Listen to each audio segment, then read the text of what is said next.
नमस्कार साथियों, स्वागत है आप सभी का आपके अपने इस YouTube चैनल पर जिसका नाम है जीएस बूस्टर, जो कि पाठ है तक्षशिला एस बलिया का और मैं हूं अनुप उपाध्याय। साथियों, 4 महीने पहले नेपाल में एक नई सरकार बनी। एक ऐसा प्रधानमंत्री आया जिसने पुरानी राजनीति को चुनौती दी। कभी भारत पर सख्त बयान, कभी चीन से बढ़ती नजदीकियां, कभी राष्ट्रवाद की राजनीति। लेकिन अब अचानक खबर आती है कि नेपाल के प्रधानमंत्री बालेन शाह बहुत जल्द भारत आने वाले हैं। सवाल यह है कि आखिर ऐसा क्या बदल गया? क्या भारत और नेपाल के रिश्तों की नई शुरुआत होने वाली है, या फिर यह सिर्फ एक कूटनीतिक औपचारिकता है? और सबसे बड़ा सवाल, क्या चीन इस पूरी कहानी का अदृश्य किरदार है? आज हम केवल खबर नहीं बताएंगे, बल्कि इसके पीछे की पूरी भू राजनीति भी समझेंगे। साथियों, चैनल पर पहली बार है तो चैनल को सब्सक्राइब करके बेल आइकन दबा दीजिएगा कि यहां आने वाले हर वीडियो का नोटिफिकेशन आप सभी को टाइम पे मिले। साथियों, इस चैनल पे बहुत सारे वीडियोस जो हैं वो भारत नेपाल के संबंधों को लेकर है, अंतरराष्ट्रीय घटनाक्रम पर है। तो समय निकाल के उन सारे वीडियोस को भी देखिए और उस पर भी अपने विचारों को दीजिए। वीडियो पसंद आए तो अपने मित्रों के साथ साझा भी कीजिएगा, और जहां भी आपको उचित लगे कमेंट के माध्यम से आप अपनी राय रख सकते हैं। तो आज का टॉपिक है नेपाल पीएम की भारत यात्रा, भारत चीन में नया खेल। एएनआई ने जो है इसे कवर करते हुए लिखा है, Nepal PM pending India visit to take place soon, details being work out. यानी कि दक्षिण एशिया की राजनीति में एक बड़ा घटनाक्रम जो है वो अब सामने आ रहा है। 11 जुलाई को जो है इस न्यूज को कवर किया एएनआई ने, और 11 जुलाई की एएनआई की रिपोर्ट के अनुसार नेपाल के प्रधानमंत्री बालेन शाह भारत आने का जो निमंत्रण उनको दिया गया था वह उन्होंने स्वीकार कर लिया। दोनों देशों के अधिकारी फिलहाल यात्रा की तारीख, एजेंडा और द्विपक्षीय बैठकों की रूपरेखा जो है वो तय कर रहे हैं। आधिकारिक कार्यक्रम अभी जारी नहीं हुआ है, लेकिन संकेत साफ है कि यात्रा बहुत ही जल्द होने वाली। यह इसलिए भी बेहद महत्वपूर्ण है क्योंकि मार्च 2026 में प्रधानमंत्री बनने के बाद यह बालेन शाह की पहली आधिकारिक भारत यात्रा होगी। लेकिन सवाल यह है कि आखिर इस यात्रा में ऐसा क्या खास है? क्या यह सिर्फ औपचारिक शिष्टाचार है, या फिर इसके पीछे छिपा हुआ है भारत, चीन और नेपाल के बीच बदलती भू राजनीति की एक नई कहानी? साथियों, ध्यान देने योग्य बात यह है कि पिछले कुछ महीनों में नेपाल की राजनीति में बड़े बदलाव हुए। नई सरकार बनी, चीन के साथ लगातार उच्च स्तरीय संपर्क बढ़े, अमेरिका भी नेपाल में अपनी सक्रियता बना रहा है, जबकि भारत नेपाल संबंधों में सीमा विवाद, व्यापार, ऊर्जा, कनेक्टिविटी और सुरक्षा जैसे कई मुद्दों पर अभी भी चर्चा के जो है वह गुंजाइश है। ऐसे समय में यदि नेपाल के प्रधानमंत्री अपनी पहली द्विपक्षीय विदेश यात्रा के लिए भारत को चुनते हैं, तो यह केवल एक राजनयिक कार्यक्रम नहीं बल्कि एक मजबूत रणनीतिक संदेश, यानी कि स्ट्रेटेजिक सिग्नल जो है वो माना जाएगा। यानी यह यात्रा सिर्फ दिल्ली और काठमांडू के बीच नहीं होगी, बल्कि इसकी गूंज अगर हम बात करें तो इसकी गूंज बीजिंग, वाशिंगटन और पूरे दक्षिण एशिया में सुनाई दे सकती। अब सबसे बड़ा सवाल यह है कि क्या बालेन शाह भारत के साथ रिश्तों में कुछ नया शुरुआत करेंगे? क्या चीन फैक्टर इस यात्रा के एजेंडे को प्रभावित करेगा? और आखिर भारत इस मुलाकात से क्या हासिल करना चाहता है? इन्हीं सभी सवालों का विश्लेषण हम धीरे धीरे जो है वह समझेंगे। हम तथ्य आपके साथ रखेंगे, इतिहास और भू राजनीति के दृष्टिकोण से भी इसे समझेंगे। साथियों, नेपाल के राजनीति में अगर हम बात करें तो नेपाल की जो वर्तमान राजनीति है वो नई पीढ़ी की राजनीति, और नई पीढ़ी की राजनीति को समझने के लिए सबसे पहले नेपाल की घरेलू राजनीति को एक बार समझना होगा।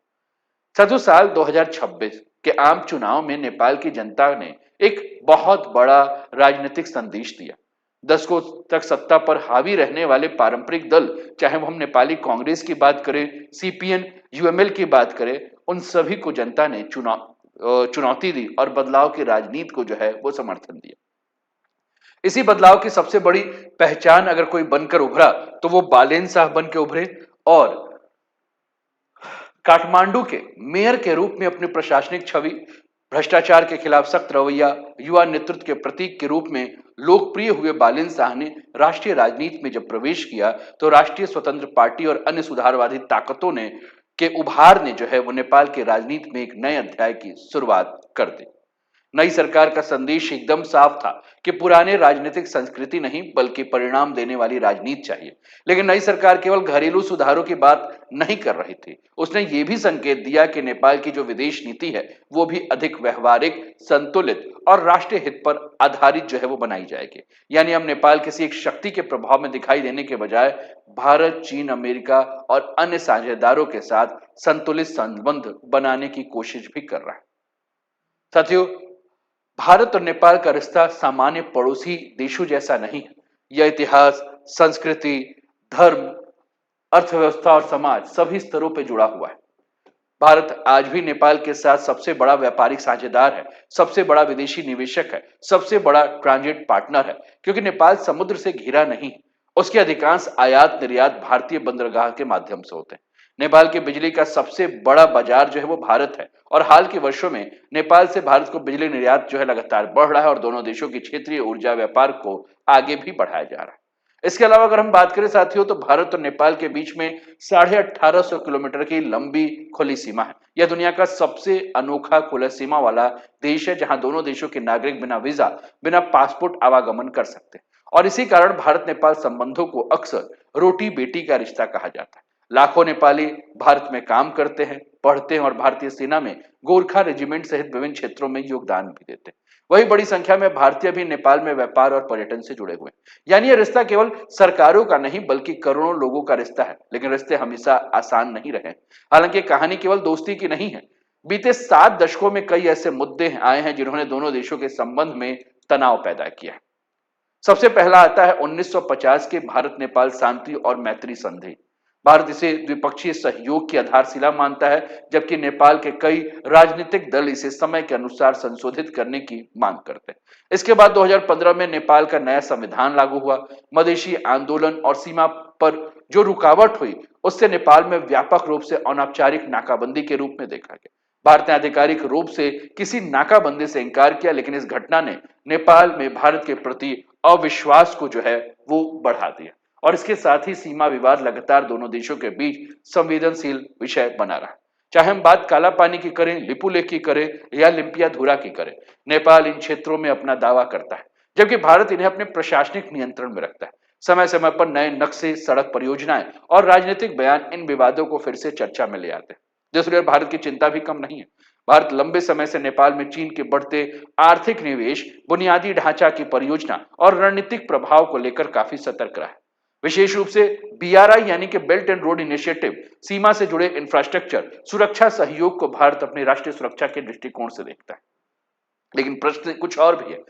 सबसे बड़ा सवाल यह है कि आखिर प्रधानमंत्री बनने के सिर्फ कुछ महीनों के बाद ही बालेन साहब भारत क्यों आ रहे हैं?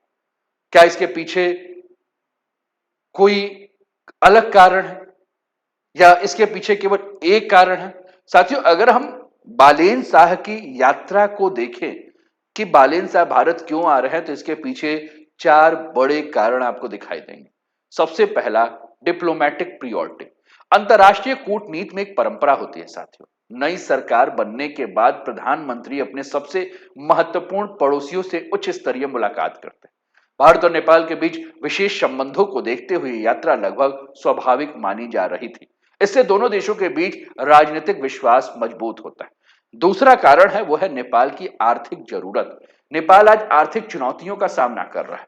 नेपाल में आज रोजगार, निवेश, औद्योगिक विकास जैसे क्षेत्रों में सरकार पर परिणाम देने का दबाव है। ऐसे समय में भारत सबसे महत्वपूर्ण आर्थिक साझेदार है। भारत न केवल नेपाल का सबसे बड़ा व्यापारिक भागीदार है बल्कि पर्यटन, निवेश और ट्रांजिट के लिए भी अत्यंत महत्वपूर्ण है। इसलिए नई सरकार आर्थिक सहयोग को और मजबूत करना चाहती है। तीसरा कारण है नई सरकार की विश्वसनीयता। बालेन शाह एक नई राजनीतिक सोच का प्रतिनिधित्व करते हैं, लेकिन चुनाव जीतना और सरकार चलाना दोनों अलग बात है। अब उन्हें अंतर्राष्ट्रीय स्तर पर यह दिखाना है कि उनकी सरकार स्थिर, जिम्मेदार और भरोसेमंद है। भारतीय यात्रा इस दिशा में पहला बहुत बड़ा संदेश। चौथा कारण है साथियों, वह है क्षेत्रीय माहौल। आज दक्षिण एशिया तेजी से बदल रहा है। भारत अपनी नेबरहुड फर्स्ट पॉलिसी की नीति को लेकर आगे बढ़ रहा है। चीन हिमालय क्षेत्र में अपनी आर्थिक उपस्थिति बढ़ा रहा है और ऐसे में नेपाल सक्रिय कूटनीति के जरिए अपनी राष्ट्रीय हितों को सुरक्षित करना चाहता है। यानी यह यात्रा समय की जरूरत भी है और रणनीतिक आवश्यकता भी, और यही कारण है कि यह केवल एक शिष्टाचार यात्रा नहीं बल्कि नई सरकार की विदेश नीति की पहली बड़ी परीक्षा भी मानी जा रही है। अब सवाल यह कि पूरी दुनिया इस यात्रा को इतनी गंभीरता से क्यों देख रही है। साथियों, ये एक बहुत बड़ा सवाल है, क्योंकि नेपाल किसके साथ है ये भी हमें समझना है कि नेपाल भैया किसके साथ है, और नेपाल अगर किसके साथ है तो सबका ध्यान इस पर है। साथियों, नेपाल की सबसे बड़ी ताकत उसकी भौगोलिक स्थिति है। नेपाल दो एशियाई शक्ति भारत और चीन के बीच स्थित है। यहीं से उसकी विदेश नीति शुरू होती है। लेकिन ध्यान देने वाली बात यह है कि नेपाल की रणनीति किसी एक पक्ष को चुनने की नहीं रही है। नेपाल हमेशा बैलेंस पॉलिसी के रूप में काम करता है। भारत चाहता है कि नेपाल राजनीतिक रूप से स्थिर रहे, सीमा सुरक्षा में सहयोग करे, किसी तीसरी शक्ति की सैन्य और रणनीतिक गतिविधियों का केंद्र ना बने, आर्थिक और ऊर्जा सहयोग बढ़ाते रहे।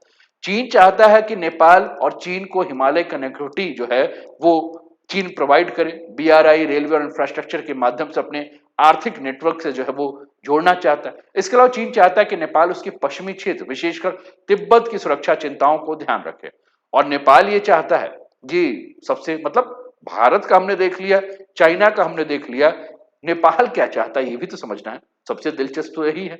तो नेपाल भारत और चीन किसी एक को नहीं चुनना चाहता।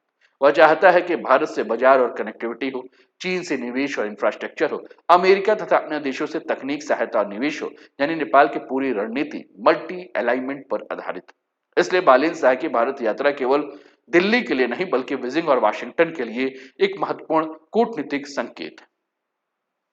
जब दोनों देशों के प्रधानमंत्री आमने सामने बैठेंगे तो परिणाम क्या हो सकते हैं। साथियों, सबसे पहले दोनों देशों के द्विपक्षीय संबंधों को नई राजनीतिक दिशा देने का प्रयास किया जाएगा। इसके अलावा कुछ महत्वपूर्ण घोषणाएं भी देखने को मिल सकती हैं।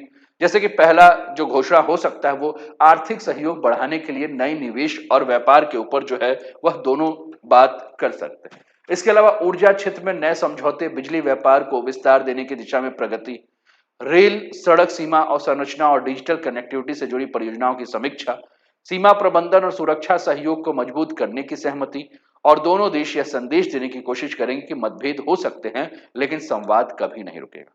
साथियों, ये ध्यान रखने योग्य बात है कि काला पानी, लिपुलेख और लिम्पियाधुरा जैसे विवादित मुद्दों का तत्काल समाधान इस यात्रा से निकालना मुश्किल है, लेकिन इन पर नियमित वार्ता की प्रक्रिया आगे बढ़ती है तो इसे भी एक सकारात्मक उपलब्धि मानी जाएगी। अब कुल मिलाकर अगर हम बात करेंगे कि ये जो पूरी की पूरी यात्रा है इससे भारत को क्या मिलेगा और नेपाल को क्या मिलेगा। साथियों, इस यात्रा से किसको फायदा होगा? क्या केवल नेपाल को फायदा होगा या भारत भी उतना ही लाभ उठाएगा? सच्चाई यह है कि साथियों यह एक विन विन विजिट बन सकती है।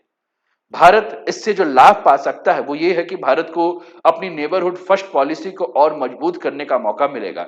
यदि नेपाल के साथ राजनीतिक विश्वास बढ़ता है तो भारत की उत्तरी सीमा पर रणनीतिक स्थिरता बढ़ेगी। इसके अलावा सीमा प्रबंधन बेहतर होगा, ऊर्जा सहयोग का विस्तार होगा, व्यापार और निवेश के नए अवसर खुलेंगे। चीन के बढ़ते प्रभाव के बीच भारत अपनी कूटनीतिक उपस्थिति मजबूत रख पाएगा। यानी भारत के लिए यात्रा केवल विदेश नीति नहीं बल्कि राष्ट्रीय सुरक्षा और क्षेत्र नेतृत्व से भी जुड़ी हुई। नेपाल के लिए इसका सबसे बड़ा लाभ ये होगा कि नेपाल को आर्थिक अवसर मिलेगा। यदि भारत निवेश बढ़ाता है, बिजली खरीद का विस्तार करता है और कनेक्टिविटी परियोजनाओं को गति देता है तो इससे नेपाल की अर्थव्यवस्था को सीधा लाभ मिल सकता है। इसके अलावा नए निवेश, बेहतर व्यापार, पर्यटन में वृद्धि, रोजगार के अवसर, क्षेत्रीय ऊर्जा बाजार तक पहुंच, यानी नेपाल अपने विकास यात्रा को गति दे सकता है। लेकिन सबसे बड़ा लाभ क्या होगा? साथियों, सबसे बड़ा लाभ जो है वो है विश्वास का लाभ। भारत और नेपाल के रिश्ते केवल समझौते से नहीं चलते। ये रिश्ते इतिहास, संस्कृति, धर्म और करोड़ों लोगों के आपसी संबंध पर जो है वो टिके हुए हैं। यदि दोनों सरकारें संवाद बनाए रखती है तो कई पुराने विवाद धीरे धीरे सुलझाए जा सकते हैं, और यही इस यात्रा की सबसे बड़ी सफलता हो। तो आखिर इस पूरी कहानी का निष्कर्ष यही है कि बालेन शाह की भारत यात्रा सिर्फ एक आधिकारिक दौरा नहीं है, यह नेपाल की नई सरकार की विदेश नीति की पहली परीक्षा भी, और भारत की पड़ोस नीति की भी। एक ओर नेपाल अपनी स्ट्रेटेजिक ऑटोनॉमी बनाए रखना चाहता है तो दूसरी ओर भारत अपने सबसे करीबी पड़ोसी के साथ विश्वास और सहयोग को नई ऊंचाई देना चाहता है। चीन भी इस पूरी प्रक्रिया पर नजर रखेगा क्योंकि नेपाल आज दक्षिण एशिया के शक्ति संतुलन राजनीति का महत्वपूर्ण केंद्र बन चुका है। लेकिन अंत में सबसे महत्वपूर्ण बात यह है कि भारत और नेपाल प्रतिस्पर्धा नहीं बल्कि परस्पर निर्भर पड़ोसी हैं। इतिहास उन्हें जोड़ता है, भूगोल उन्हें जोड़ता है, अर्थव्यवस्था भी उन्हें जोड़ता है, और भविष्य में दोनों साथ मिलकर आगे बढ़ने का अवसर देता है। अब देखना यह होगा कि बालेन शाह की यह पहली भारत यात्रा केवल तस्वीरों और बयानबाजी तक सीमित रहती है या वास्तव में भारत नेपाल संबंधों को एक नए अध्याय की शुरुआत करने का मौका मिलेगा। अगर ऐसा होता है तो इसका असर सिर्फ दिल्ली और काठमांडू तक नहीं बल्कि पूरे दक्षिण एशिया के राजनीति पर जो है वह दिखाई देगा। आपको क्या लगता है, इस यात्रा के क्या मायने होंगे, इस यात्रा से क्या रिजल्ट आएगा? अभी तक जो हमने चर्चा की या इसके पहले जो हमने चर्चा की हुई है, उस आधार पर आप अपनी राय कमेंट के माध्यम से हम तक अवश्य पहुंचाएं। साथियों, वीडियो अगर पसंद आया हो तो लाइक कर दीजिए और चैनल को सब्सक्राइब नहीं किया तो सब्सक्राइब कर दीजिए, शेयर नहीं किया तो शेयर कर दीजिए। अपना ध्यान रखिए, स्वस्थ रहिए, मस्त रहिए, तंदुरुस्त रहिए, हंसते खेलते मुस्कुराते हुए जीवन का आनंद लीजिए। जय हिंद, जय भारत।